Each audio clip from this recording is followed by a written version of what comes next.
I think I'm in the middle of this session and your lunch, so I'll try also to be a bit short and not to be late for the lunch. Thank you for the invitation to be back in Ljubljana. It's always a pleasure to be in Ljubljana. I've been here many times, and I really love the city and the country in general. And the talk for today was meant to be centered in data, in fair data. I would like to share with you what we have done at the University of Barcelona to prepare our researchers to share data in a fair way. FAIR stands for Findable, Accessible, and Interpretable and Reusable Data. Probably you heard a lot about the FAIR data. I'm not going to now to dedicate a lot of time in explaining what is FAIR data, but we use this slide for our researchers and our PhD students to remember where we want to go. It's our ultimate goal.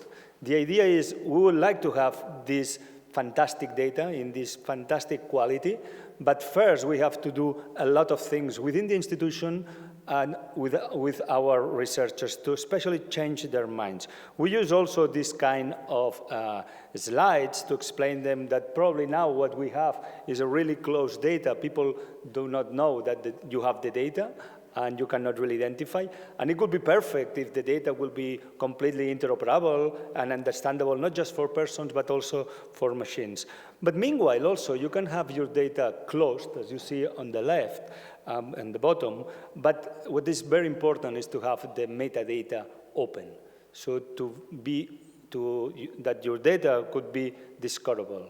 Because probably your data cannot be shared. I have to remember here that FAIR doesn't mean open.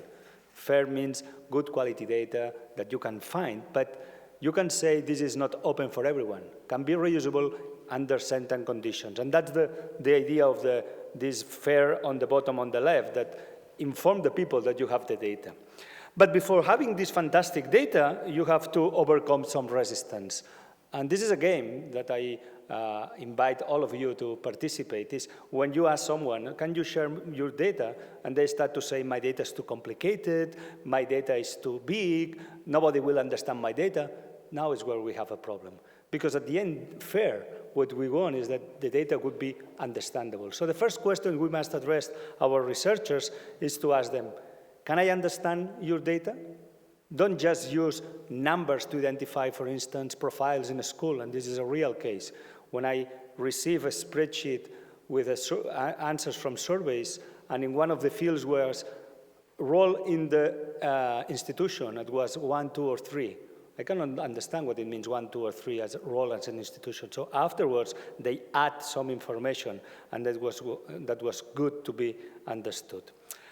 So with this idea, we started, especially from the library, to work towards preparing the institution for having, finally, this fantastic FAIR data.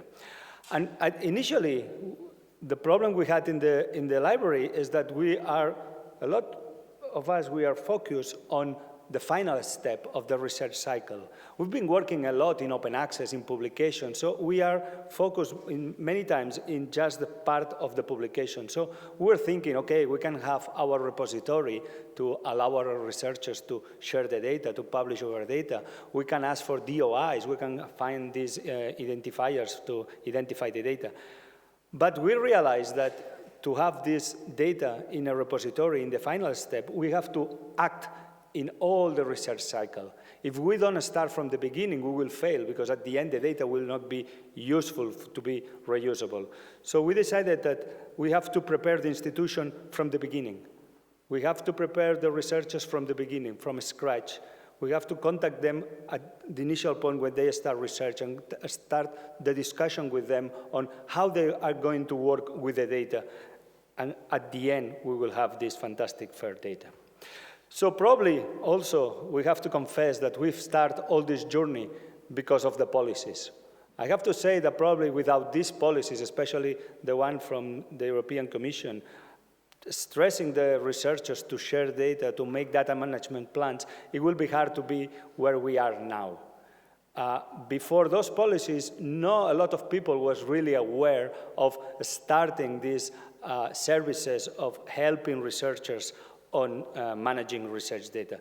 So probably these policies, and especially the one from the Commission, has helped a lot in all this journey, and I think it's fair to acknowledge that. So how we start? We start by supporting our researchers in doing data management plans. Again, data management plans asked by the funders. In Spain, we have also a funder, the national funder, asking for data management plans. But I have to confess that only is a recommendation. For the national projects, they ask, okay, if you want, you can have a data management plan. But there is no indication on what is that data management plan. There are no layouts. There are not any questions. So what we do mainly is support our researchers on drafting the data management plans for the European Commission, for the European projects funded by the Horizon 2020, and now in the next framework next year, or in 2 years, will be Horizon Europe. We also have a private funder in Catalonia, a bank, that now has started a policy on open science, and we help them to draft their policy and to ask our researchers for data management plans. So we work together with the funder to smooth the way, because sometimes data management plans could be hard for researchers. So we started that service, started in the library with connection also, and I think it's very important, the collaboration with other units at the university. We collaborate very close with the European Projects Office, and they send us all the researchers that are asking for support for elaborating these data management plans.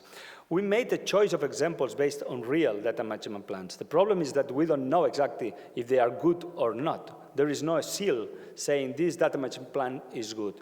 However, we think that some of those data management plans we use are good.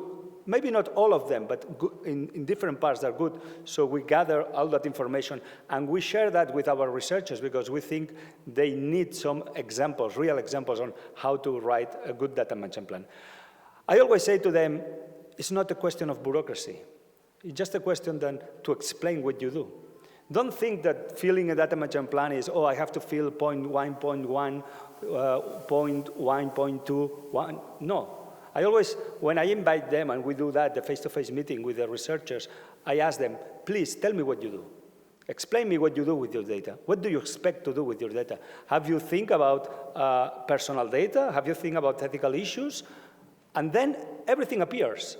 And once we have this conversation, then we can put all in the place that the funder, for example, asks.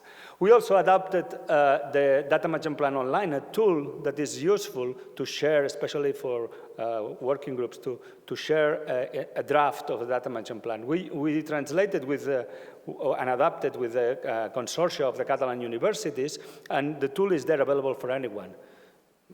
There are a lot of adaptations all over the world, because this tool that was initiated by the Scots in the Digital Curation Center, they ask all the people to please do your own tool. We don't want all the people connected in our services. So that's the reason we adapted this tool. We also did a lot of infographics, a lot of information. We have to raise awareness and explain to researchers what is the importance of data management plan, to send that message. It's not that we are asking you for another bureaucratic thing. It's because we think that thinking about what are you going to do with the data, thinking about drafting this data management plan, it will help at the end on managing all the data. And some of them afterwards, after they came and after a year or they are finishing the projects, they come to us and say, well, you know, it helped us a lot.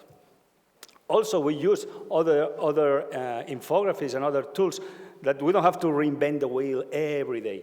So we use especially tools for raising awareness about personal data.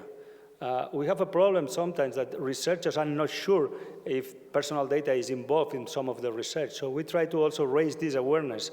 We have a data protection officer, as all the institutions have, but we also need to inform researchers that they have to go there. Because sometimes, you know, well, I do a survey. Yeah, but you know, with a survey, maybe you ask for too much data. So you have to be aware.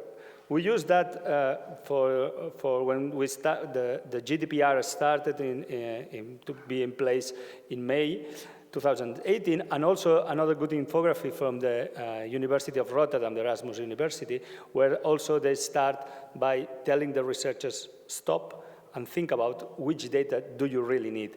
I think it's very important when you draft a data management plan to put all this information also in place. And we have to work together, the people who help to doing a data management plan, with other legal services or the data protection officers that we have in our institutions. We also advise our researchers on licensing options. It's a very complicated issue, especially when your own institution doesn't know exactly which is the copyright situation of the data. It's a complicated topic, and sometimes the institution don't want to enter in deep in that. But I always advise any institution to discuss broadly what are you going to do with this data. It belongs to the institution, it belongs to the researcher, it belongs to the group, it belongs 50-50.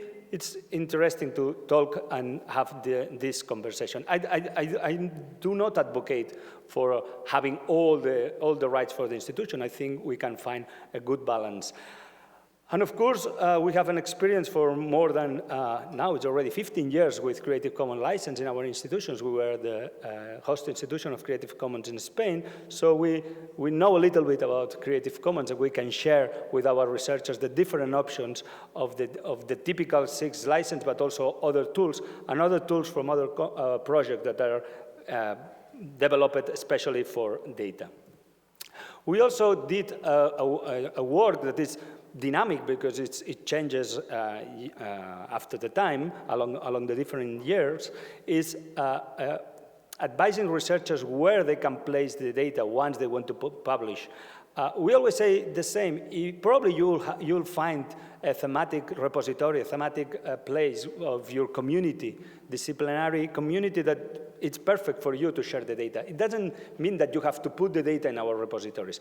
But if you don't have that repository, maybe you can come to our institutional repository. We have that. We allow our researchers to put the data in our institutional repository. And then there are other options outside in the market. They are free, some of them, others you have to pay when you exceed an amount of data, etc. And we compare that, and we are updating this information in our website, explaining the researchers where are the options where they can publish the data, where they can share the data. We also organize many workshops like the one we are here with researchers. We did 2 important workshops with our research institutes. We have around 15, 16 research institutes, and we thought it would be interesting to open a nice conversation with them. We invite them to explain us what they do with the data. We have institutes from health, we have institutes from social science, we have institutes for physics, and their worries and concerns are different. Some of them are just focused on computational analysis, others are focused on personal data, others are reusing data from external databases, so it's important to have them into the conversation. That was the first workshop that we did, and the second one, we invite all the units that support researchers. So we had there the projects officer, we had the data protection officer, we had the bioethics committee, we had the committee for animal experimentation. We want to put all these people together. I think it was the first time that we did that. And also the IT people, to offer the researchers what are the different solutions, and also to explain that sometimes they have to go through different paths to get the research well done. So we explained that, and I think also it was useful for researchers to understand that what are we doing and how we are collaborating to each other. And finally, we also work together with different Catalan universities along this consortia of university service to develop a document that is called Fair per Fair, that it's feasible, affordable, and implementable requirements for a fair research data repository.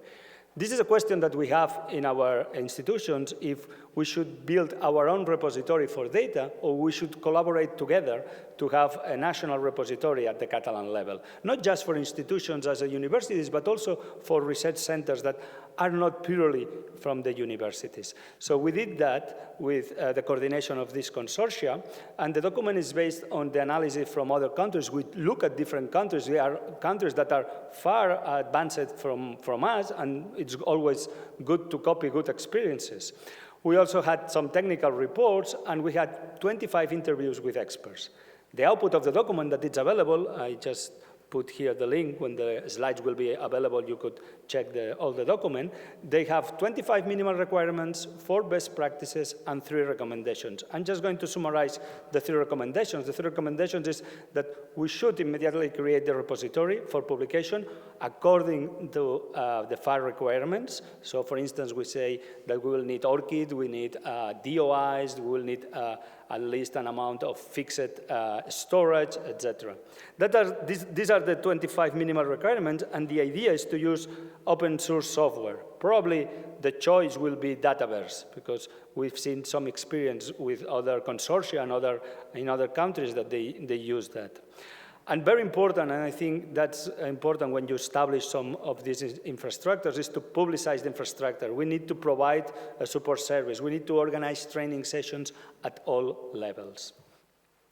And finally, what we did at the University of Barcelona, something that was just approved last July, is to have a research data policy. It's not like the open access policy. The open access policy is more like a mandate. You must put a copy in a repository. Here is more like a best practice recommendation for all researchers on how they must work with research data. It's based on the LEARN model, a project funded by the Commission where Paul, Paolo, and I were working, and that the results are also available for everyone. The idea is to have an initial framework, and now we are working on the implementation of the policy. As I said, it was approved by the University Council, and we already have like 3 actions. The first action is we include a requirement for PhD students to make an initial data management plan. It's not that they have to fill a lot of papers again. It's just to raise awareness among them that when they start the PhD, they should start thinking about what I'm going to do with the data, and ask for support, and ask for facilities. And that's, I think, important, because if we start at the beginning, then we will see the results in the short term. We also are thinking about choosing an infrastructure. Of course, we are working with this collaborative initiative of all the Catalan universities, but also we are thinking that if we don't want to wait, because sometimes these initiatives can last forever, if we don't want to wait, we have to have a plan B. So probably we will launch an infrastructure for ourselves. And of course, the third action is training, training, and training. And that's the next steps, what we are doing now. We are preparing a new workshop with the institutional researcher, research institute, sorry. And we'll talk about the storage and preservation. What are the facilities we offer at the university? We are working in this data management plan layout for PhD students. Of course, they need some indications. We cannot just say, do a data management plan. We also have to think about who is going to review that data management plans. Probably we need the support of the supervisors. So probably we'll need to talk with the supervisors and discuss also this initiative. We need to adopt, finally, this institutional infrastructure. They are already, researchers are using our repository, but our repository is mainly used for publication, so probably we need something else for data. We are also learning from different best practices around the world. For instance, in the Netherlands, there is very interesting initiatives on data stewards, the support that the library, together with the faculties, are doing for research groups. And we have next week a training. One of these data stewards from the University of Delft is coming to Barcelona and is explaining to the Catalan universities how this works, and probably we will try to copy that initiative. And as I said, train, train, and train. Thank you very much.